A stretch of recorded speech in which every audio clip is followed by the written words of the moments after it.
To fix, can use Galaxy Buds Live to answer calls on Samsung Galaxy S24 Ultra.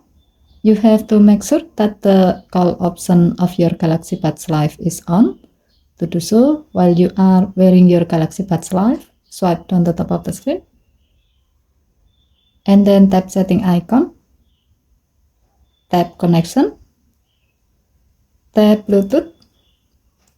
Next, tap the settings icon next to your Galaxy Buds Live, and then tap the gray on off switch next to calls until the switch turns blue to turn it on. With this setting, your Galaxy Buds Live can handle incoming and outgoing call audio so that you can answer and talk through the earbud microphone and speaker. Okay, thank you for watching. Please help to like and subscribe. Have a nice day.